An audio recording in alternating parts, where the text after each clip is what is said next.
Hi friends, నా చిన్నప్పుడు అయితే ఈ రుబ్బు రోటిని అమ్మమ్మ వాళ్ళు బాగా ఉపయోగించేవాళ్ళు.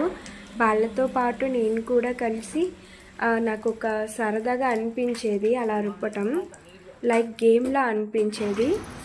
ఆ తర్వాత అయితే మెల్లగా నేను దానిని రుబ్బటం మానేశాను.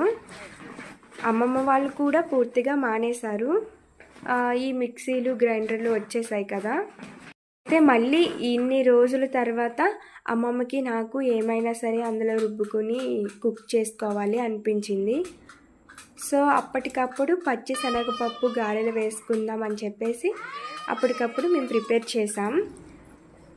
అయితే దానిలోకి ఆనియన్స్, మిర్చీస్, జింజర్, అలానే చిల్లీ పౌడర్, సాల్ట్, సోడా, అదే బేకింగ్ పౌడర్ అన్నమాట వేసుకుని బాగా కలిపేసుకుని ఇంకా కొంచెం లైట్గా వాటర్ వేసుకుంటే ఇంకా బాగా వస్తుంది.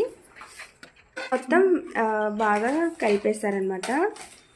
కలిపేసుకుని ఆయిల్ హీట్ అయిన తర్వాత గారెలు అయితే వేసేసారు.